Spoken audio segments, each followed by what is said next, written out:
Well, hello and welcome to the first episode of the Ultimate Wellness Transformation Tuesday in February of 2020. Got a great show for you today. Thank you all for coming in, spending some time with us on your Tuesday evening. Today we have some mainstream minute ideas we're going to try to tackle. I think they kind of promote our empowerment of ourselves. And then today's topic, of course, is infertility. We're going to deal with a lot of aspects of infertility, of course, dealing with the human body and then the other things in our environment that go along with that. So let's ask God for His intervention to allow us to have open minds and to be prepared to instill the information in us so that we may use it. And I also ask personally for my ego, arrogance, and any impediments that I have to be removed for the benefit of you to receive this information as God will. So, without any further from me, let's get started. Firstly, today we're going to talk about the mainstream minute. So we're going to deal with something that was on MSN Health that talked about the most common health problems in your 40s. And I believe, first of all, anybody that's here, please share the show. Share the show with as many as you can. But I think those of you who have a tendency to come to my show, firstly, I'd like to say thank you for those of you who supported me from the beginning. My wife, I'm not going to mention names because, you start mentioning names, you forget somebody and then they get upset. But those of you who have been around since the beginning and continue to come back and continue to support, you know who you are. I'm very thankful for your support, and I pray that these are helping you, and that's why you keep coming back. So that point being that those of you who do listen to me, have heard me, and listen to me on a regular basis, you probably already conclude that when you hear or read a news post like this, the most common health problems in your 40s, as we go through these, we can see that this is not relative to the person who is actively trying to improve their health, but this is typically a person who is doing things status quo or like the typical thought processes are, right? So there's arthritis. We've had a show on that before. Walia, thank you for coming in. Thank you. I'm thankful that it's inspiring.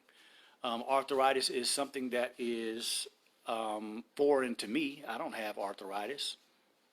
And I think people who have heard my programs on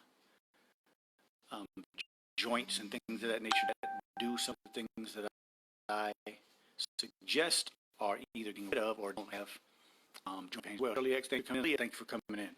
So that would be something that, of course, we can eliminate, right? So that doesn't have to be a problem that people have in their 40s.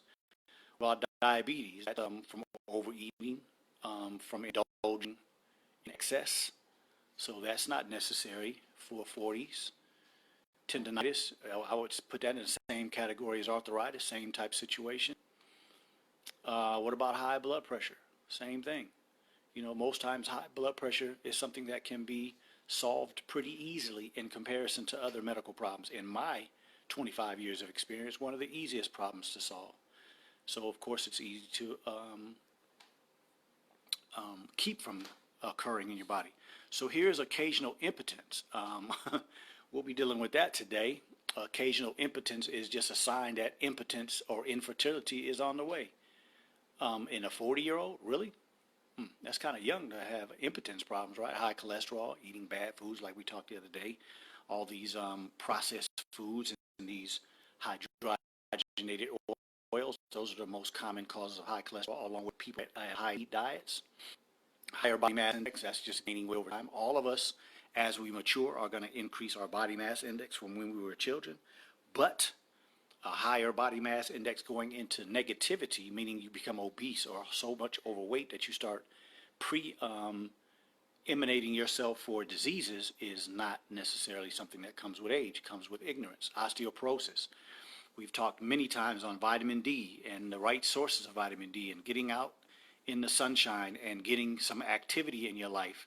Osteoporosis would be completely eliminated. And what I may say while I'm on this point, is osteoporosis, premenstrual syndrome, having painful menstrual cycles, having menopause, acne.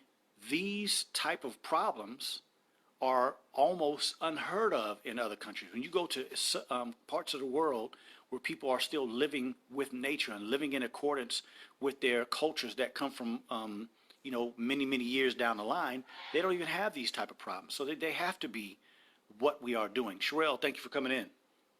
So we must really consider that in this country, when they start talking about things are normal for age, no, things are normal because of the ignorant way that we go about living our lives. So again, everybody share the show, please share the show. Sunspots typically occurs in most people, but most of the time it's in lighter skinned people, and that does increase with age, so I agree with that one. Back pain, that's from inactivity, sitting too much, being too sedentary, not doing the right type of activities that continue to keep your back muscles stretched and strengthened. Skin cancer, mostly in light-skinned people. So darker skinned people don't have this even as an issue. So this section right here can't be talking to people in general. They're talking to mostly the Asian and the white community because they are usually the lighter skinned people. And of course, lighter skinned people in other races, but I mean in general, those races in general. Vision problems. Yeah, they do occur when we're doing all the wrong things and we're not using our eyes in the way that they were made to be used, which is to look and be involved in nature and in dark and light and all those different type of things. So a sedentary inside life will decrease the strength of your vision over time. April, thank you for coming in. Overactive bladder and incontinence, same. So, I mean, you're starting to see the kind of trend of what I'm talking about. All of these things, if you work in loud environments, you listen to loud music, yes, you will eventually have some hearing problems, but your body has the ability to heal those things. Ulcers, typically due to diet. Hot flashes or irritability, I just mentioned that. There are places in the world where they don't even know what that is. Cardiovascular disease, #1 killer in America. But you go to other countries, cardiovascular disease is not the #1 killer in those countries. So again, American lifestyle. Kidney stones, usually tied with big meat eaters. Depression. What I have noticed is that I have dealt with some people who have depression or depression symptoms, and sometimes in certain activities or certain things happen in their life that are benefits, and they come up out of depression. So depression is also something that we can solve if a person has the desire to do the things that need to be done. Allergies, I've discussed those before. Most of that is tied to the type of preservatives, additives, toxins, and the wrong type of milk that goes in the body. So that can be solved. Fertility issues, we're going to get into that today. So again, they're saying fertility issues by the time you're 40, right? And some of us on here believe in a Bible that says that people were having children. They begat and begat and begat when they were 200 and 300 and even longer than that. The question comes to, do we believe that? Do you believe that somebody can begat, in common terms, can have children at 300 and 400 years old? So we have to start trying to figure out whether these things are true or whether they come with the lifestyle that we either choose or the lifestyle that we fall victim to because we don't do our own research or don't try anything different than what we learn from our parents and see what goes on in society. Vitamin deficiency, we've talked about that many times, and you see whoever was part of putting this aspect on this list puts all supplements on there. Why not the food? More than likely because they don't know. Cancer, the big C word, the word that nobody wants to hear, that nobody wants to deal with, that most of us have a harrowing reality associated with that. So yes, that's completely something that we can eliminate from our possibility by what we do day to day. Asthma, because of the air quality in most of the country and the way that it is deteriorating because of all the car exhaust as well as the manufacturing exhaust, there are a lot more breathing problems going on. And then, of course, stroke is usually one of the possibilities that comes from high blood pressure and other medical problems. But, it's a list of 25 different medical problems, some of the most common medical problems. And I'm here to say that personally, I'm not concerned about anything on that list, not one. And while I'm on that, I also want to say that I'm not concerned about the coronavirus. And I'm not sitting here saying that all of you shouldn't be. It depends on how you take care of yourself. But I'm sitting here just telling you that I'm not concerned about those 25 medical problems, nor am I concerned about the coronavirus, because I do something every day here and then with my activity to try to boost my immune system. And that's the most important thing you can do with any type of infection that you're concerned about, is to boost your immune system. But you don't want to boost your immune system once you get sick. You don't want to boost your immune system once people around you get sick. You want to try to boost your immune system every day. And I hope that makes sense. So let's get to the next one. That is some more from the news media. This one is about the most dangerous things in society that can potentially cause cancer. So why did I go here again today? Because there all of those diseases that supposedly are supposed to happen in 40, and we can have discussions on why that's something that we can eliminate from our worry.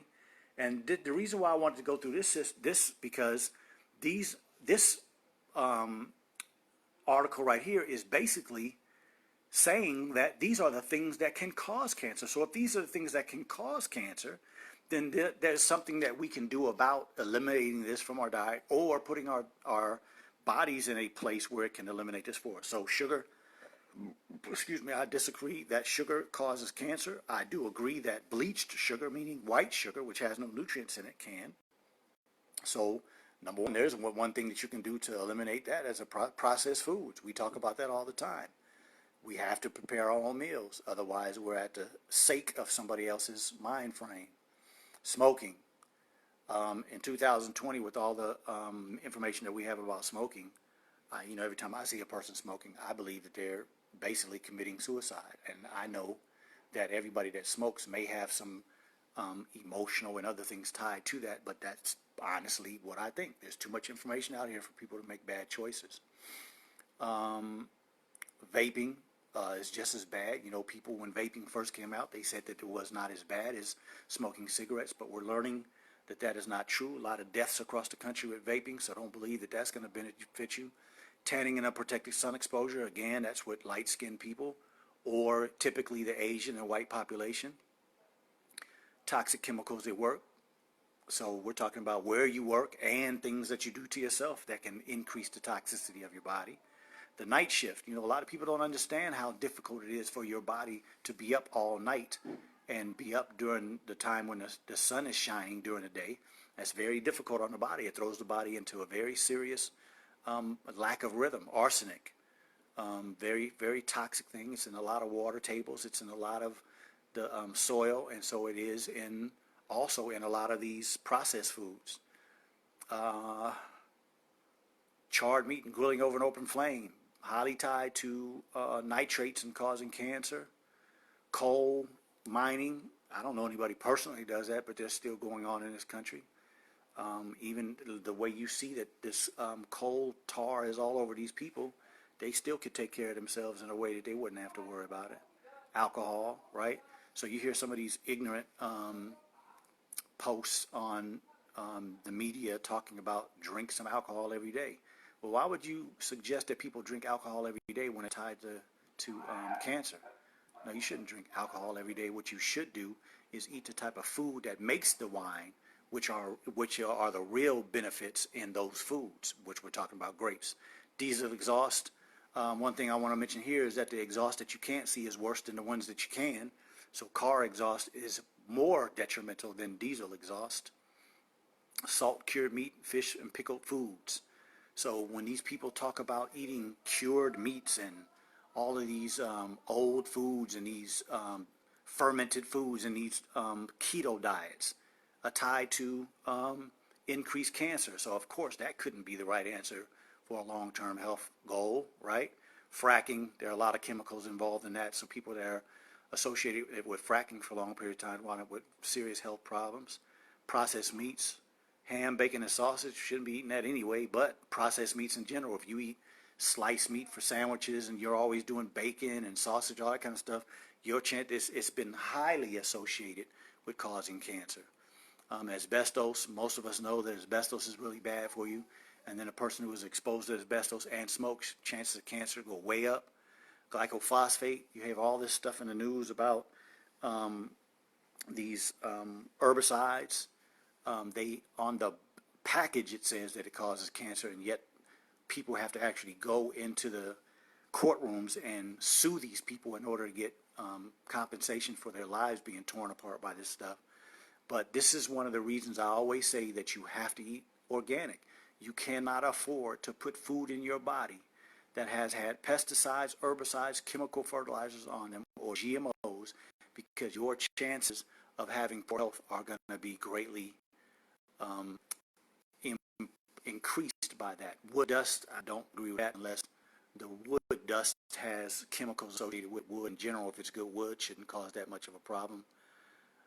Birth control and estrogens, we're going to talk about that today, but isn't that interesting that birth control and estrogens are associated with causing cancer in the media, but yet doctors are pushing this on young girls who have menstrual problems? This just the dichotomy of this medical industry in this country. Viruses, some people may have a difficulty thinking about this, but the Honorable Elijah Muhammad taught us that in the 60s, there was a polio virus that had an additive in it called SB40 that was literally causing cancer, and it has been proven by science. So yes, there's been a lot of manipulation of viruses, a lot of manipulation of a lot of things. Your family, I don't agree with that at all. Of course, toxic people can do a lot of toxic things to us, but I'm not necessarily sure that that has anything to do with cancer. I think part of that was talking about genes, and of course, I don't believe, even if you got a cancer gene, I don't believe that, but even if you did get a cancer gene from your mama, and you lived your life the way I ask, and the way I talk about it, it wouldn't even manifest itself. Obesity, highly associated with cancer. Formaldehyde, it's in a lot of these vaccines, of course, is used after people die to preserve their bodies, and in a lot of industries, formaldehyde is used, so that's something we want to stay away from. Implants, I tell people all the time when they ask me for my advice on getting butt implants and breast implants and these different type of procedures to get fat off of their body and all that kind of stuff. Hey, it would be much better for you to do the good and hard work that it takes to get your body where you want it, rather than to get these surgeries and these procedures and these things done that enhance your look, meaning that you're doing it for vanity, and you potentially have the ability to die because of vanity, or you have major problems down the line. So that wouldn't, to me, be a very wise decision for a woman to want to get breast implants and then have to suffer later on in life because of the way she wanted to look. Maxine and Zena, thank you for coming in. Air pollution, I talked about that. All over the world is bad, but at the end of the day, our body has the ability to take care of that if we do the right things. Disaster sites, that should be pretty understandable. And then silica. A lot of times when you eat processed food, you see silica in there. We have some silica in our body. We need some silica in our body, but it's very small amounts. So large amounts of silica can cause some major problems. And then radiation. Again, when a doctor tells you to go get an x-ray of something, sometimes that's necessary. But to get a mammogram every year and to do MRIs and CT scans and all these type of things, that radiation that is entering your body, if you don't do something specific to help your body afterwards, your chances of cancer increase. Okay, chronic long-term DNA damaging inflammation, and that is what I agree with 100%. That is what happens when you have a bad lifestyle. You don't drink enough water, don't hydrate correctly, don't eat the right foods, don't get enough rest, don't think properly. Your DNA is not being repaired correctly. We renew cells every day, all day long. That DNA that comes from one cell that moves into the next cell has to have correct DNA in order for that process to happen correctly. That is the most common cause of cancer. Cancer occurs as the body deteriorates over time. It usually does not happen for any genetic cause or anything else. So a lot of these things on here are true, but we have many things that we can do about it. All right, plastics. As I said last week, don't worry about it. Drink the water in the best source that you can. Fasting and the other things that we talk about will benefit you, okay? This is one in my personal viewpoint, one ignorant thing right here, getting intimate before you've had your HPV shots. First of all, you should never get an HPV shot. Why would somebody be telling us to getting intimate before you've had your HPV shots? So meaning that if you get an HPV shot, then it's okay to be intimate? You still have other sexually transmitted diseases that you could be exposed to. So what we really should be doing is trying to teach young people about being correct, especially men and young men. Stop misusing women by trying to have sex with multiple women. There's nothing good that comes out of it. I actually had a conversation with a friend of mine yesterday who is divorced, and that was what our conversation was about, teaching our sons how to respect women more than to think that there's some pleasure tank for you.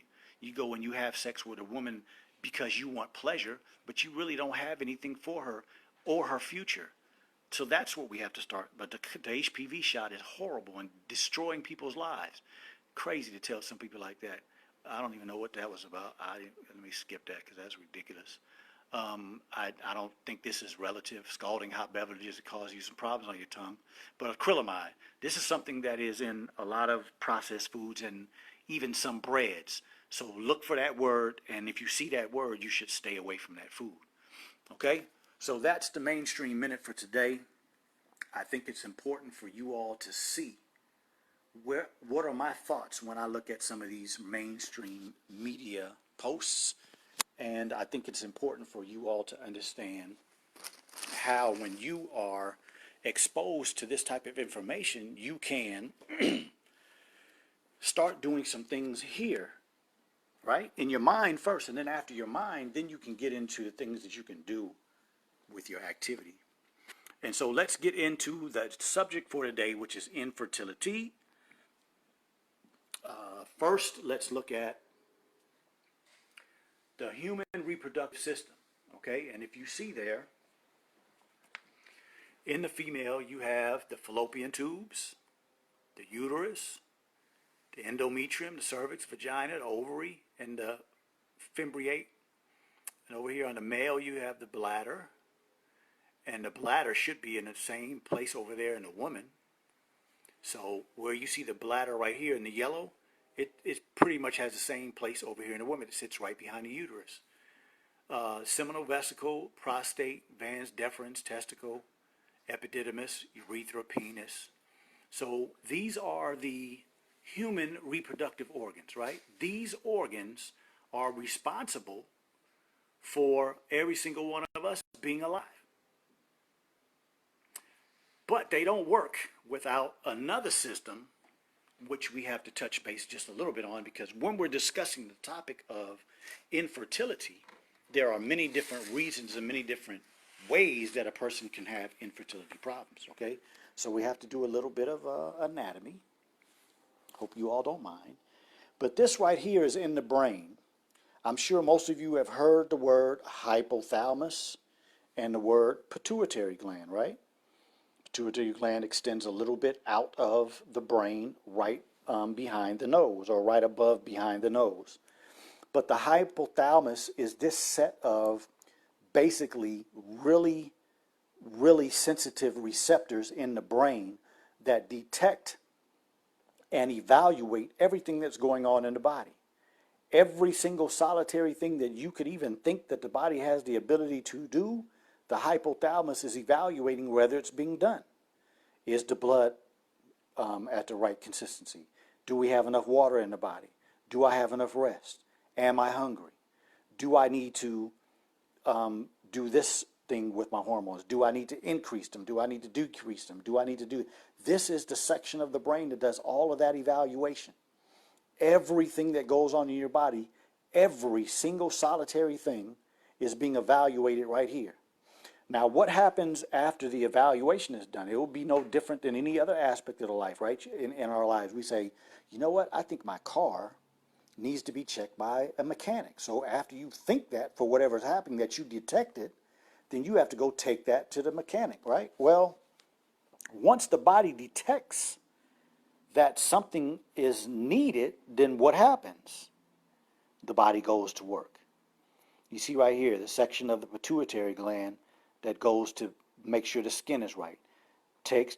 Talks to the adrenal glands, talks to the thyroid gland, talks to the sex gland. That's what we're talking about today, right? I'm just doing in general right now. Bones and general body growth.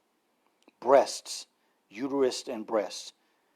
That because this back portion right here is mostly tied to antidiuretic hormone, which is what measures and keeps our water correct, our water balance in the body. And then oxytocin is that feel-good interaction hormone. So like when a baby is suckling from the breast, that interaction between that mother and that baby is increasing the oxytocin. When you hug somebody or you have a good interaction with your mom or your wife or your husband or somebody, your children, whatever case may be, you increase your oxytocin. So this is a very, very important organ, this pituitary gland. Okay? So before I move any further forward, please share the show. Okay? Now, back to sex glands. So the substance that comes out of the pituitary gland that regulates the sex glands is what we call GnRDH, gonadotropin releasing hormone. Okay? So that substance leaves here and goes to the testes and the ovaries, because that would be what we call the end organ. The hormone that comes from the pituitary gland will end up there telling the body what it needs to do. I hope that makes sense, okay? So now, a little more in-depth anatomy, because I want us to be very, very educated and understand this process. So, when we're talking about the reproductive organs, we're talking about the ability to reproduce. And that reproduction occurs, of course, when the penis enters the vagina and sperm is released into a woman's vagina. That sperm travels up into the places where the rest of that process occurs. So let's look more specifically at this. This is the vagina, so the penis would be in here. This is the woman's, well, this light is not so bad. So this is where the penis would be, okay? And then this is the opening into the uterus called the cervix. And so sperm after sex is usually in this little area in the back. And the uterus kind of dips down in there, and so the sperm enter the cervix, and then they start traveling up this way. This is the uterus, and these are the fallopian tubes, okay? The egg is in the ovary. And so when you look at this picture here, you're looking at a sperm that made it to wherever the egg is. Egg could be anywhere in this vicinity when it is contacted by the sperm. But typically it occurs somewhere up in here, and then it travels down into the uterus after it is conceived or after conception. All right? So, you have an egg in here. Every month, a woman has one of her eggs start to mature. It becomes mature, and if there is no process of the sperm touching that egg, then that egg now becomes null and void, and you lose the interior of your uterus. The endometrium that we mentioned earlier is this in here. All of this tissue gets thick when it's time for that ovulation, and if pregnancy does not occur, then all of that inside material sloughs off and comes out as the cycle, the menstrual cycle. So that is a process of making sure your body has the ability to get pregnant. Okay? Now, if this happens, the sperm meets the egg. Look at these things on the outside of here. Those are receptors. So this is not an arbitrary thing. You know, when people talk about infertility or talk about getting pregnant, this is not some arbitrary thing that God put together. This is a very scientifically, highly specialized reality. Those receptors evaluated that sperm, and this is very inaccurate. Most of the time, when a woman and a man have sex, there are many sperm that make it to the egg. many of them. And if there's one child, then that means one was agreed upon. If it's a twin, two. If it's a triplet, then three made it. We'll get into that in a little bit. But the point that I'm making is that this is not arbitrary. That sperm evaluated that egg, and that egg evaluated that sperm. They literally had a courtship process. And then they said, okay, we do agree, we're going to be okay. And boom, start replicating. And that's producing that baby. This is the process that occurs after conception, right? Because immediately when that sperm hits that egg, start multiplying, right? Growing into, that's what conception looks like, a bunch of cells duplicating.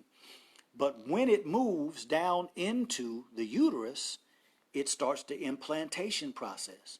So that's being connected, starting the blood flow, starting the amniotic sac, meaning the fluid to keep that baby correct, all the nutrients to help grow that baby. All these things are occurring after conception. I hope this makes sense. If not, y'all ask me some questions. And so we talked about the female. Now let's talk about the male quickly. That's just another picture of the woman, of course, from cutting her in half. So what we call looking from the medial perspective. So there's the bladder and the urethra, how you urinate, the vagina, the cervix, the uterus, the muscle uterus, the endometrium, and the opening inside the uterus. And then there you see the fallopian tube over there and the ovary. Okay, so that's the female from the side. And then we're looking at the male. Again, we went through this last week, so we don't have to spend a lot of time here, but testes is what makes, Joseph, thank you for coming in, what makes your sperm in men. And then this is the epididymis, which is part of that process, and then it's a part of the maturing process. And as the sperm mature, they travel up into this organ up here. I'm not going to say what the name of it is because I don't like throwing these men's names who attach their names to these organs, but that's where the sperm sit. And so when you get sexually aroused, the sperm start to move down into the prostate, make the fluid, and when you have an orgasm, the fluid takes the sperm out into the woman, how we just talked about, okay? So I hope that makes sense. I just want to show this real quick because this shows kind of the progression of a follicle, meaning something that's going to become an egg, and then how it matures into an egg that's ready to get ready to meet that sperm. Okay, so this is a very, very intricate process, as you all can see. All of those things that I just finished going through, and then on top of that, you have to understand that those hormones that I was talking about are the biggest aspect of how all of that happens correctly, right? Without those hormones, these processes would not be happening. We would not be able to make sperm without the brain saying that GnRH, saying to the testicle, make some sperm. The egg would not mature if that GnRH wasn't coming from the brain, pituitary gland, and going to the ovary and saying, it's time to go through the process again of the menstrual cycle. Okay? So let me know if that makes sense to you all as we move on to the next subject. Now, let's talk a few statistics, because I want us to be able to understand a lot of what are myths and things out here that people just say because that's what they hear. Infertility affects men and women equally. What? I thought women were more infertile than men. Never been a reality. It's a sexist thought process. There's a lot of sexism, racism, and classism in medicine. If you're rich and you're white, you're probably going to get the best health care. If you're poor, you're going to get the worst. If you're a woman, you're going to get less than a man. That's just the reality, and that's why a lot of these myths are out here in the public. In couples experiencing infertility, approximately 35% is due to male, 35% due to female, and 25% have cases have a combination of both male and female factors. And the last 10% are unexplained causes. So what does that mean, male or female, or a combination? That would be an excellent question. So let's go back and look at these reproductive organs, and let's talk about that. Lawrence, thank you for coming in, bro. So when we are discussing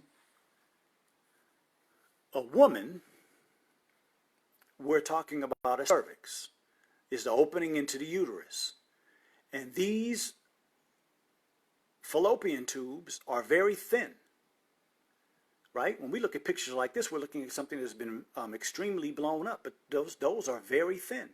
When you look at the testes and the organ there that's responsible for maturing the sperm and then sending it up there, these are some very small tubes, right? Very small. It would be probably, this pen that I have, it would probably be thinner or as thin as that tip when you go inside the body. We have, you can't see that very cool, but you guys know what I'm talking about. The very tip of this pen would probably be the size of that tube and that tube in the male and the female, right? The male and the female. And so taking in consideration things like premarital sex, and you got a sexually transmitted disease, gonorrhea, chlamydia, herpes, or anything, right? If you have damage to that tube and you get fibrosis of that tube, which is like a scar on the body, then that means it's not going, things aren't going to travel through it correctly. So that's one way that you have a problem, right? If you have a hormonal problem, right? If your hormonal system is not correct, right? Because we just went through some of the hormone aspects, but I told you before in a previous program that the thyroid gland is kind of responsible for the overall hormonal benefit of the entire body. So if the thyroid is not working correctly, you could have a problem with this working correctly. If the adrenal glands aren't working correctly, you have a problem with this system. So it's so many different aspects of this system that is a checks and balances to make sure everything goes correct. But there also are all these different systems and all these different potentials of things going right. So you could have a barrier method, meaning that you had sex as a young girl and then you said, you know, it was a bad experience, I'm going to wait till I get married. But now, because of that sexually transmitted disease, your fallopian tubes have been destroyed. Man, you have sex when you're a boy. You get a sexually transmitted disease and you say, I'm going to wait until I get married. But you did damage to your tube, seminical vesicle tube that goes up here. And then you get to a point where both of you are incapable of having a child. You're incapable of making or the woman getting pregnant or the man having the facility to get her pregnant, right? And so if you're overweight, you could have problems with your hormonal issue. And now you have a physical problem. So we have a hormonal possible issue and we have a physical issue, right? So that is kind of where it would come to, where you could have a combination of either two different people have a problem, or it could be two different systems of the body having a problem, right? And so when they say combination of both male and female factors, that's what it's talking about. There's so many possibilities that either way, male or female.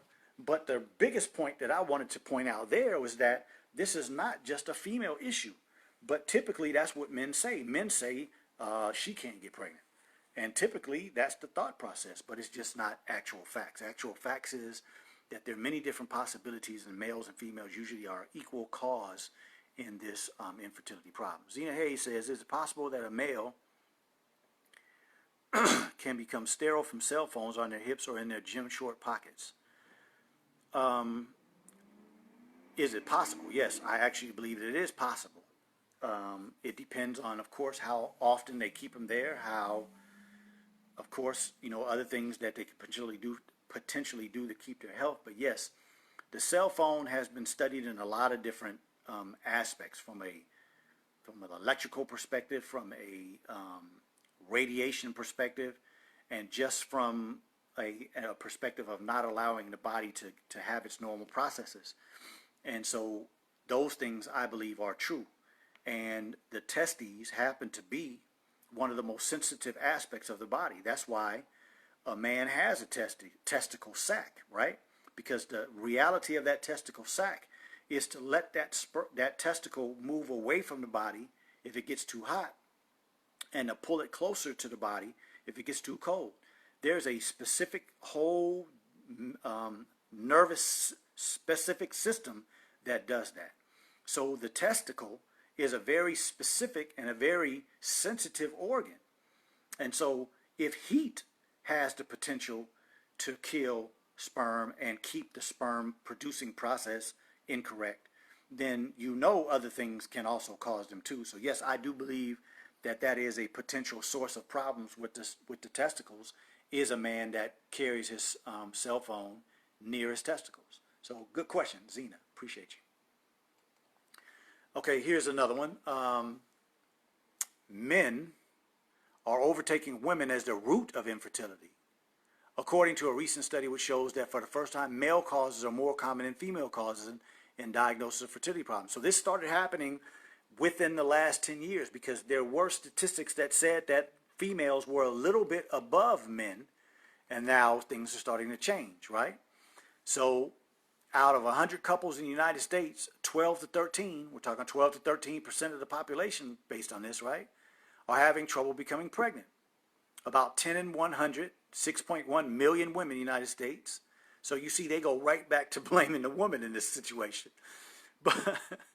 But the reason why I wanted to bring that up is because I don't know how many of you had the chance to go see this traveling anatomy thing they had across the country called Lucy, right? They had all these bodies broken down into the anatomy, and they would show the muscles and all that kind of stuff. And then they had this so-called the oldest woman in the world. She was 4 million years old. Her name was Lucy, this little black woman.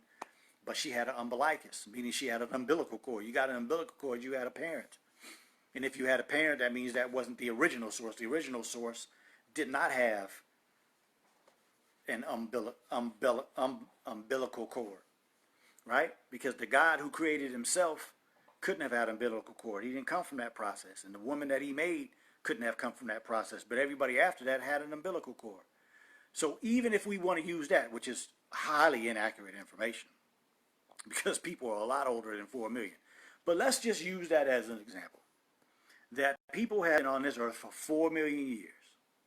And some of you that are listening know people who had 13, 14, 15 children. We know people that come from families, they're the 14th or 15th child, and then their parents were the 8th or 9th out of 15 or 16. So we're talking just a few years ago, less than 100 years, that we have evidence of men and women having multiple babies. But yet in 2020, black people are at the top of statistics for increasing problems with fertility.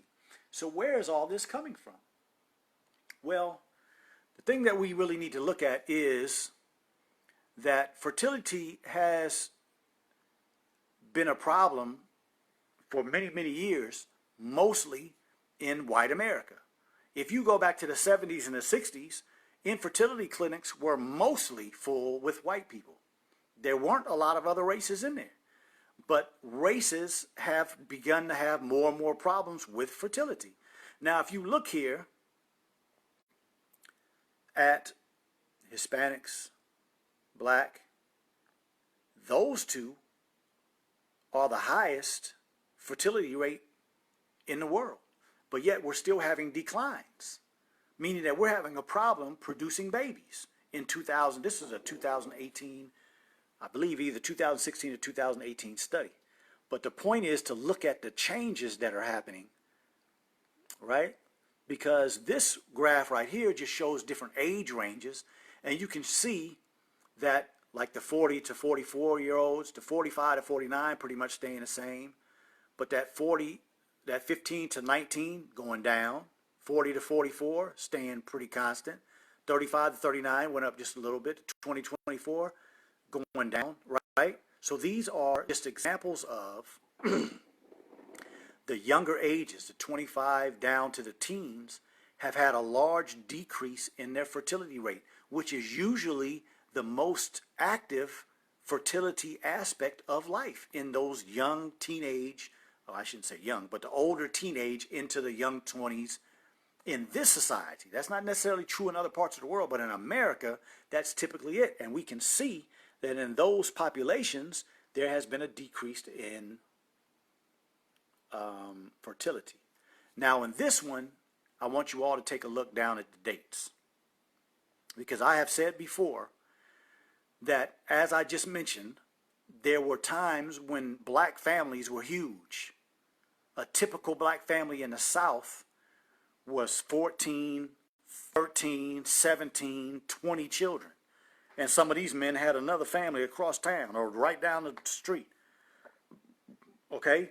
But if you look at this, what I always talk about is the aspect of time when we started becoming dependent on other people.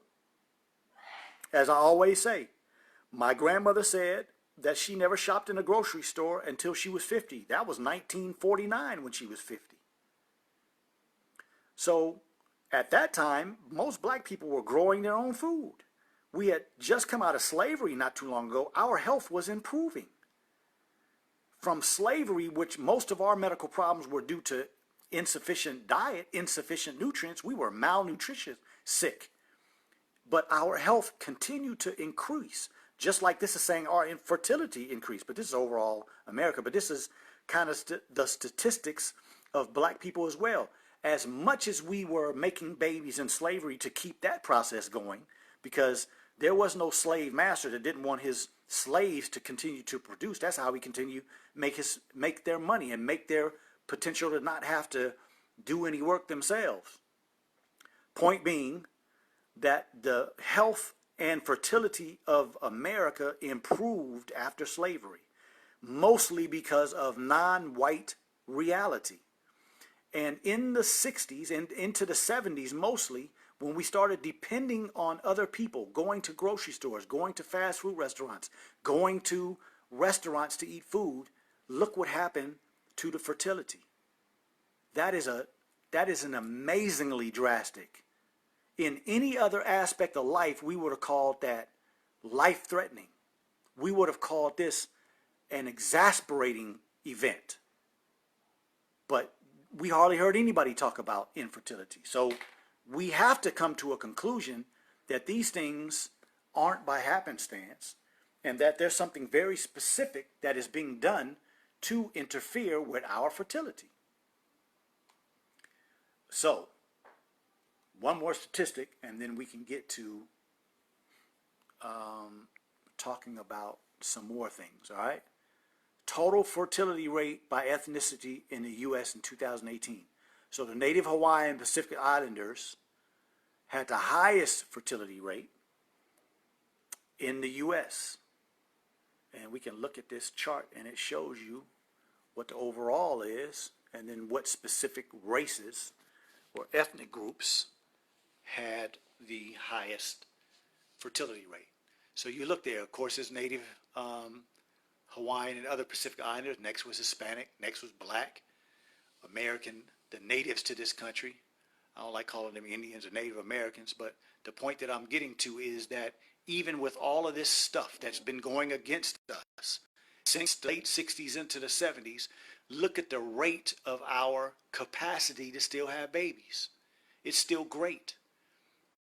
It's still amazingly great, right? And then the thing that really is amazing is that look at the average for Americans in general. It's the darker skinned people that are above the average in general, but it's the lighter skinned people that are the below. Okay, that's not by happenstance. That's not by any luck of the draw or by circumstance. The things that are causing us to have infertility problems are also causing a problem with those who are already having trouble with their fertility. So yes, I see Zena says contaminated food. She says the food. Yes, largely the food and also the environment that we are being exposed to, right? We have a very serious issue with the environment in general because there are so many toxic things in the water, in the soil, in the air that are affecting us every day. That makes it so important for us to make sure that we are doing something every day, right? And so I just want to jump real quick. I just want to tie something in. Fertility is improved with the things that we talk about all the time. But for this conversation today, there may be some of you that are concerned about this coronavirus situation. And I'm here to tell you that if you just do something every day to benefit your health, if you do something every day to benefit your immune system, you'll do something to solve all the problems that occur in the body. I wanted to kind of go through some things, right? Because there's such a serious fertility problem, but there's such a serious all problems. People's immune systems are horrible. That's why this disease is spreading like it's spreading. There may be some there may be some influence on this virus because we've never seen any virus that affects animals transfer to humans and cause a situation like this, other than Ebola, right, a few years ago. And my personal research is that Ebola is not normal.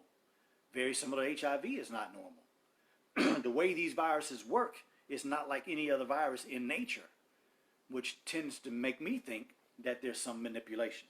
But that's a conversation for another day. I think I'm going to be on a show this week on Thursday discussing that.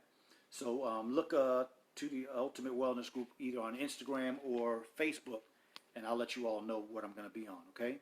Now, the question that I have, and then I want to get into just discussing a few things so we can put some things in proper context. I wanted to just point this out. When I read the Bible and I hear that people beget at 4 and 5 and 600, I actually believe that. Why do you believe that? Because I don't believe that God should be taken out of any situation when we start discussing health. So when you sit down and you think about the fact that you have a heart, that you have a lung, that you have an intestinal system, that you have a liver, you have a brain, eyes, right? All of these things work well when we take care of them well. So why would it be that your fertility organs would stop working at 40, but the kidney and the liver and the lungs and the heart and the intestines all are still working? That doesn't make sense. It doesn't sound like a God that we serve. The God that we serve is not an author of confusion. So everything in this body has the ability to continue to work and continue to work at its highest functioning as long as we know how to take care of it correctly. So we shouldn't be concerned about being infertile unless we have a concern about making some changes in our life that could give us the type of optimal health that we're looking for, right? And so those shows have been done. You guys can go back and check out those shows. But I wanted to just mention a couple of things. The first one is my wife and I were talking the other day, and somebody did a article about Lizzo, right? This overweight singer that's like, real popular right now, and they were talking about the fact that this young lady can do, I think it's like 4 or 5 shows. I think it was about 4 shows a week. She does about a 2.5-hour show, and she's moving around and jumping around and running around and all this kind of stuff. And they talked about how good a shape she's in. And I appreciate that. Big people can be in good shape. Now, you could take a lot of athletes, like especially football players. Like a lot of these linemen are really big dudes, 6'8", 300-something pounds, 6'4", 295. Those are some big men. When they finish playing football, as good a shape as they were in when they were playing football, most of them died very shortly after they finished playing. Why? Because they never had good eating habits. They never knew how to take care of their health. They were eating to maintain size and so-called to keep you strong. And so while they were doing all the running and doing all the stuff that they were doing in their life to keep their bodies in a physical condition to play a sport, they maintained some sense of health. They continued some of those same habits after they finished playing the sport, and they wind up with very, very serious problems. Samantha 2X, thank you for coming in. So, yes, she may be very much in shape, and she may be doing a very wonderful job of being in shape in order to entertain her crowd. But being the size that she is very common to have infertility. Women who are large like that usually have what we call polycystic ovary disease, which is a problem when in the ovary of a woman, right, we looked at that ovary, and in that ovary, every month, there should only be 1 egg that matures. Sometimes what happens in a woman, when she's overweight or she has some hormonal difficulties, you may go 2 or 3 months without a cycle. But when your cycle actually does come, sometimes there'll be 2, 3, or more eggs that have matured in the ovary. And when you have multiple eggs in there, every time an egg gets to the point where it's not fertilized, it is what? It's deemed it needs to be a foreign body. It needs to be removed from the body. That's what this whole process is. If you don't get pregnant, the mature egg comes out here and it goes down in here and the whole system cleanses itself, right? So if you have multiple eggs that are not coming out, you're not releasing them, then they're staying in there. So you may have 4, 5, or 6 matured eggs in the ovary. We call that polycystic ovary disease. That is mostly tied to overweight women. Women who have a hormonal problem because of their overweight, meaning that their hormones are being produced in a non-healthy way, or because of the extra fat and because of all the toxicity, the whole system has been deranged. And so when a person has polycystic ovary disease, it's a sign of a lot of things. We can look at a woman, and if we see that she has polycystic ovary disease, we can make a lot of what we call, we will look into the future and say, well, she has this potential and that potential. We can predict a lot of different things that can go wrong with her health just by finding that she has polycystic ovary disease. So this is not a knock on Lizzo. I'm not trying to knock that sister. I'm trying to say to her and any other people out here that yes, fat people are on this path, just like homosexual, the LGBTQ community, the whole autism and the mentally retarded. People don't like using those words. There's a whole movement in all of those different aspects of life to get more acceptance by the public. And I'm with that. That we shouldn't derange people or belittle people because they have something different than us. But the point is, we have to always tell the truth. And when you're overweight like she is, you have some serious medical problems coming. We talked about it earlier, right? That cancer is tied to obesity. So is diabetes. So is high blood pressure. So are heart attacks. So is infertility issues. All these things are related. So we have to really, really, really get to a point where we understand the reality of what is going on with our bodies and don't fall into these type of situations, right? Because a lot of us can get compassionate for people. That's cool, but telling the truth is more important than being compassionate, in my viewpoint, right? Zena says, I need the name of that movie. Was it Lucy? Are you talking about the one that she took the pill and became the god or something like that? Let me know if that's what you're talking about. Last couple of points. My personal experience, I have to let you all know, when it comes to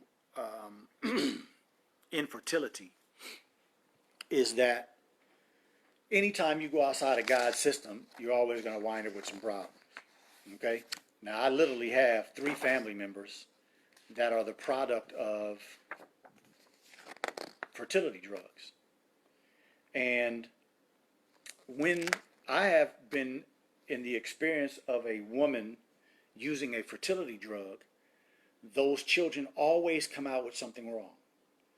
So in general, right, we could all say, if we had normal children, they come out with 2 eyes, you see 2 nostrils, mouth, ear, no cleft lip, right? Like some children are born with a gap right here. There's a gap in here that didn't close. Inside the nose didn't close. Some children are born with cancer. Some children are born with blood disorders. Some children are born with 6 fingers. I've seen all of that in my experience. Every single one of those things I mentioned, I've seen with my own eyes. I have sat and delivered children, or been a part of the process of children being delivered. And that mother, a lot of times they knew before because they had the ultrasounds and things done before. But some mothers, I have experienced that thought that their child was 100% normal. And when that child was birthed and they saw an abnormality, you could see the horror in that mother's face. Nobody ever wants that. But at the end of the day, even having a child and seeing 2 eyes and 5 fingers on each hand and 5 toes on each foot, and everything looks normal, some of those children can be abnormal. Some of those children can develop a problem in the first year of life, in 2 years old, or at 10 or 12 or 20.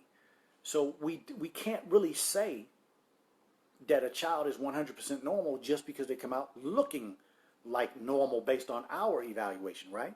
The point that I'm getting to is that I witnessed that there were some physical issues that I could see, and I have seen in every single child from a mother who has taken fertility drugs. There's something about avoiding God's way. There's something about trying to think that humans can do something better than God that always winds up in a negative reality.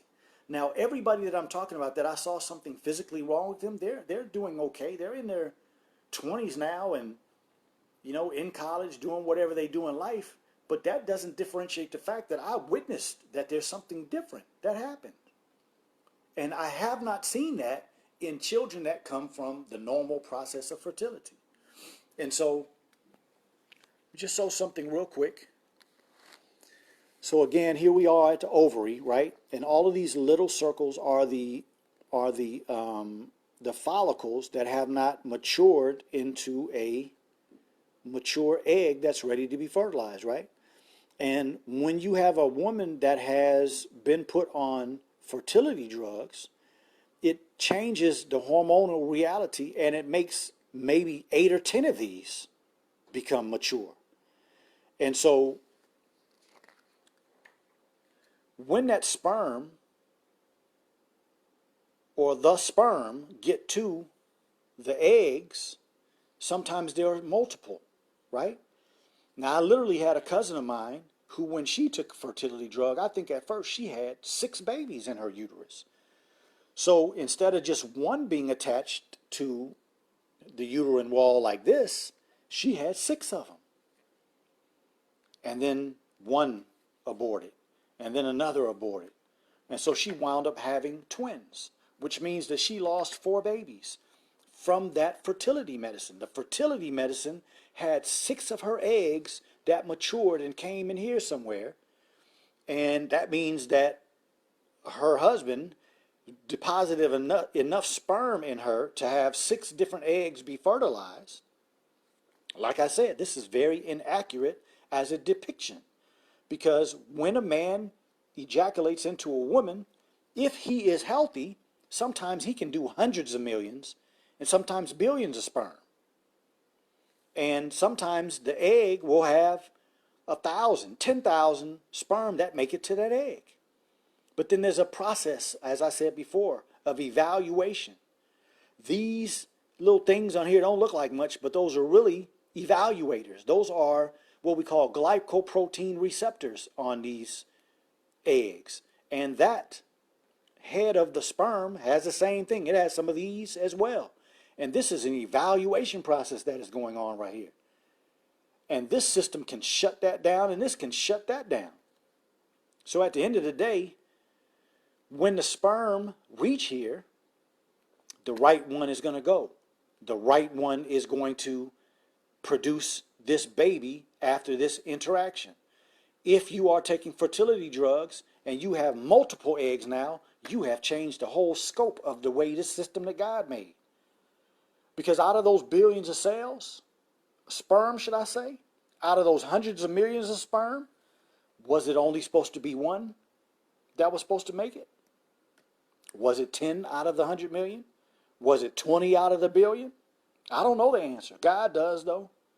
And so I'm saying that my experience is that when I see people take fertility drugs, I always see something abnormal happen. And that's just true when we deal with God's systems, right? We start trying to avert God's systems, we are going to see some problems. So I hope I clarified some things with fertility. If I did, please let me know pretty quickly before we get off of here. Please let me know if you have any questions. I wanted to go through that because of the fertility issues, and I think that it was just accurate to do that after the prostate, because the prostate being part of the reproduction program, not necessarily a reproductive organ, but a part of it, I thought it was pretty good to do those in sync with each other. At the end of the day, the same solutions that we've talked about in every other program are the solutions to fertility problems. but they take time, right? If you have a barrier issue, like I said earlier, if the vessels or the tubes in the man or the tubes in the woman have been scarred by sexually transmitted diseases or some other type of infections or just in inflammatory processes, the fertility issue is going to probably to continue. But when you're talking about a weight issue, when you're talking about a hormonal issue, a lot of those problems can be solved. Okay? Now, I just wanted to mention just one other thing, and that is, I mentioned earlier that there's a lot of classism, sexism, and racism in medicine. I told a couple stories last week. It's just real. It's a true reality. And, I'm not one of the type of people that want to come out and talk a lot about so-called conspiracy theories, right? Because I think a lot of things are not conspiracy theories when you start to prove that some of the things that are being said are true. And so, there are a lot of people that are suggesting that Kobe was in a fight with a pharmaceutical company and that's the reason why that helicopter came out of the sky like it did. There are people that are saying that Dr. Sebi was murdered by pharmaceutical industry, and a lot of these holistic doctors from around the country are winding up dead. At the end of the day, truth has to be told. And, imagine if the things that I'm saying are accurate and a large percentage of the population would start to try to empower themselves and do the right things. What would happen to infertility clinics? What would happen to the vaccine industry? What would happen to the medical industry in general if there were a lot of people talking like me, trying to influence you to take empowerment and control of your health and put it back where you need to be, right? We have that ability. And so, these type of programs, I believe, have to be, and while I'm at that, please share the show. Young people have to start listening to these type of things, because there's no question in my mind that this generation that we're dealing with now is blamed for a lot of things, and a lot of negative things are said about this population, but the only reason that we can blame them and point the finger at them like we do is because of the fact that they weren't taught or given the right tools in order to manifest anything better. The population that we looked at a little while ago is the younger population that has had the largest decrease in their fertility. And it's the population of all societies that are usually the most fertile. And so those young people have come up in houses where a career was more important than cooking.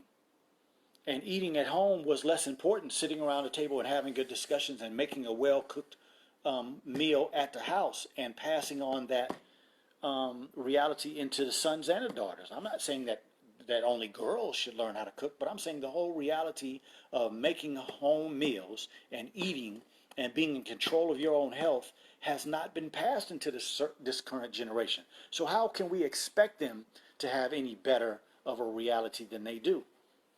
There's many a times where I drive in the morning and I'm watching young people, junior high, high school, elementary school, with some type of sugary drink in one hand and a hot fries and some chips in the other, going to school. That was their breakfast. That's not their fault. They're making the best decision they know how to make, or the one that they can afford. Somebody should be teaching them and giving them something different. And so the fertility issue that's happening in this country, I don't believe is a mistake. I believe it is a very specific attack, because as I've said in previous programs, the more and more I study the additives and the preservatives and the toxins in foods, especially processed foods, most of those preservatives, additives, toxins are aimed at our brain and aimed at our reproductive organs. That is not by happenstance. It is very specific. And if you want to avoid these type of problems happening in you, then you have to practice them, but you also have to teach it to some young people that you have influenced, because the only way that we can make it to continue to make progress is to continue to produce children that will take what we have and move it into another reality, right? So I think that's the show for today. I went over a little bit. I thank you all for who have come in. I pray that everybody shares the show. I hope you got some news that you can use. in a society like we live in, of course, last week we were talking about prostate problems, this week infertility. I think it's becoming more and more apparent that it's very difficult to have good health in a society like this, and it takes a lot of work in order to have good health, and that's why I'm doing these shows. The other aspect that I think you also can come to a conclusion is that these bodies don't work as individual organs, all right? These bodies are a system, a unified system to produce what it is that you want out of this. And so it's very, very important for us to look at it that way and know that there is no problem that's going on in your body that you can't do something to improve. All right, so that's the last word for today. Walia, thank you. And all of you, Zena, thank you for the good question. Oh, wait a minute, you said the movie with the 4,000-year-old woman and umbilical cords. Oh no, I don't know what movie you're talking about, but let me know so I can check it out, okay? But thank you all for coming in. Thank you for continuing to support. Again, I need as many of you all as can to go to my YouTube channel and subscribe so that I can start doing these on YouTube as well. And coming up this week, I will be putting in the follow-up to the meal planning for health and weight loss. I did some videos on my meals from last week, and so I'll be posting that coming up this week on YouTube. So you all have a wonderful week and continue to work hard on your health, and we'll see you next week on the Ultimate Wellness Group Transformation Tuesday. Peace.